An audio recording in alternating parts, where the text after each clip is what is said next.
From the outside looking in, Crystal Hefner had it all.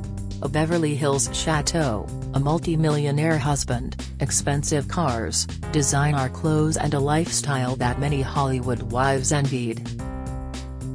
But as the wife of Hugh Hefner, behind the doors of the Playboy Mansion, she was in a 5-year loveless marriage in which she felt imprisoned.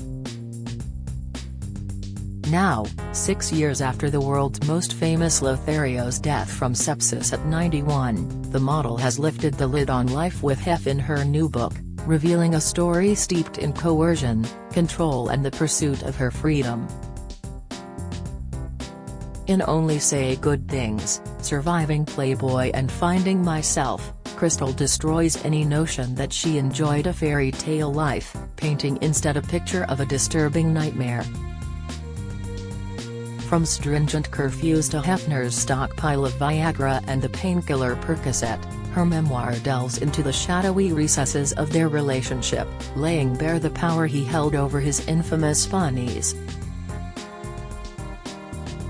Within its pages, the 37-year-old unveils a world far removed from the glittering facade. Instead are stories of a house plagued by the constant playing of porn, cheap silk pajamas, a hidden cache of sex toys and an earthquake supply of drugs. There was a 60-year age gap when 26-year-old Crystal Harris married Hefner in 2012. The magazine mogul had risen to fame by founding Playboy in 1953, with the help of a loan from his mother.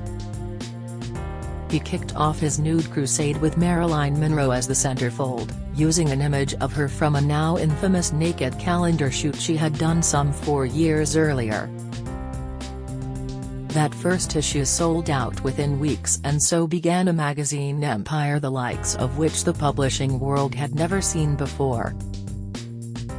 In her memoir Crystal bares her soul, revealing that throughout their time together her love for Hef was non-existent and that she felt trapped within their marriage. The model reveals she used to find girls for sex orgies with herself and the publisher during their marriage. She also tells how Hef liked to be with at least 5 girls at the same time when they got intimate in the bedroom. But, despite being hailed as the man who sparked America's sexual revolution, his wife reveals that he was bad at sex. And she describes how, despite its image as a wild, unbridled passion playhouse, the mansion was the backdrop to a programmed sex farce. Crystal first met Hefner when she attended a Halloween party at the Los Angeles mansion. After Hefner gave her and 3 other girls a marijuana joint, she was approached for a group sex session with the Lord of the Manor. There was no kissing, romance or intimacy, either on her first night or the subsequent ones over almost 9 years of being one of his famous girlfriends, then his 3rd wife. This was a well-oiled and well-practiced sequence of events. One that went the same exact way every time, Crystal writes in the memoir. Picking some girls from the party and bringing them up. Changing into the uniform for the job, silk pajamas. The dimming of the lights. The music. The porn. Passing the pot. And then the sex. Even on their first night, Crystal describes lovemaking with the millionaire as odd and robotic. She writes, "It was like Hef was just going through the motions of something that had once been fun and sexy. Or maybe it was never fun and sexy." She says he never once looked at her when it was her turn with him, instead simply being greeted with a bored stare upward from him at the strategically placed mirror overhead. There was nothing sexy about it, she writes. It was about power and control and leverage.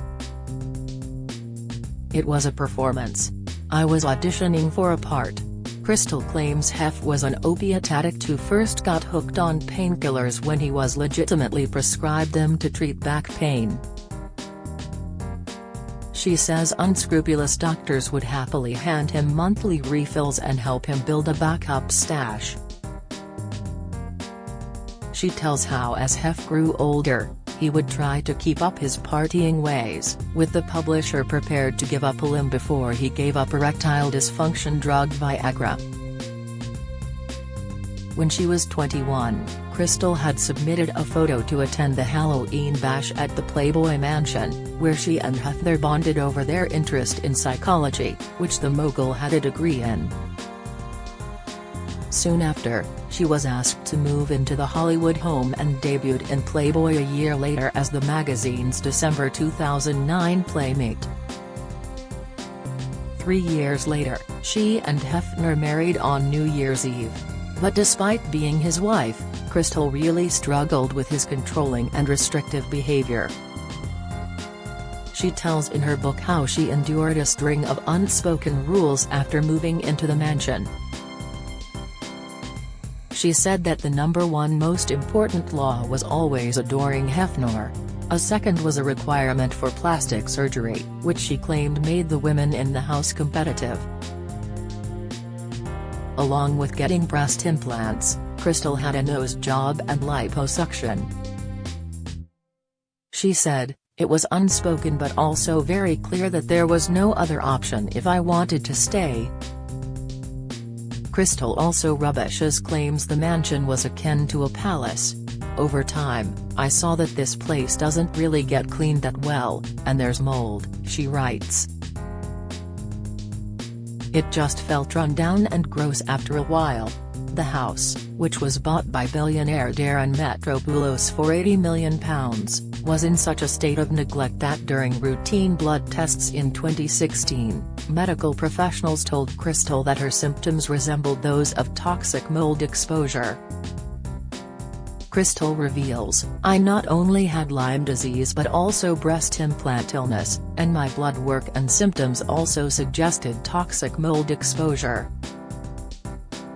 This whole time, the mansion had been breaking me down, one way or another. The house itself was literally making me sick. The funniest thing to me, darkly funny, was the way that Hef had always insisted that the mansion was better than the outside world, right down to the air." She added about the 29-room house, "This was a beautiful English Tudor home, and my family is from England, on 5 acres in the middle of Los Angeles. But over time, I saw that this place doesn't really get cleaned that well. Everything was moldy and dusty, and it was just hoarder central in the mansion."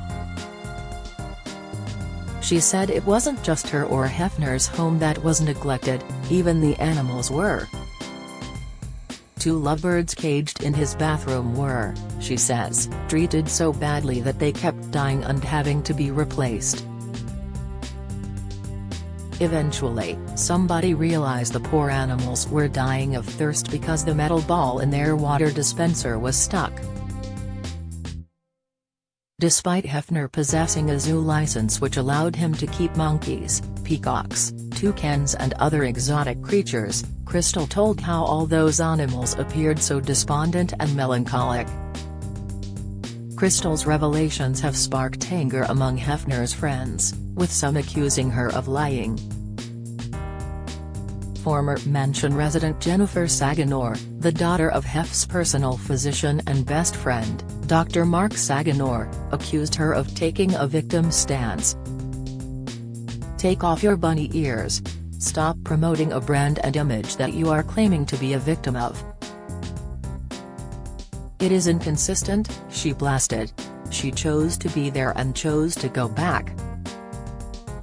She is playing the victim card, and this takes away from actual victims of sexual abuse. I was there for 4 decades, and she was there for 7 years. Crystal knew what she was getting into. She got paid for her services. She promoted the brand and is continuing to promote the brand. After she's made millions of dollars, she has come out saying she was held against her will." Model Kimberly Conrad, Hefner's wife from 1989 to 2010, also defended the Playboy mogul. Following the release of Crystal's book, She slammed those who speak their version of their idea of events in hopes of riding a wave of headline relevance and accused Crystal of making a quick buck. Kimberly added, "I'm speaking out now for the first time about Hef because I feel compelled to speak on behalf of someone I love, who is no longer here to speak for himself." Crystal Hefner's book, Only Say Good Things, Surviving Playboy and Finding Myself, is out now.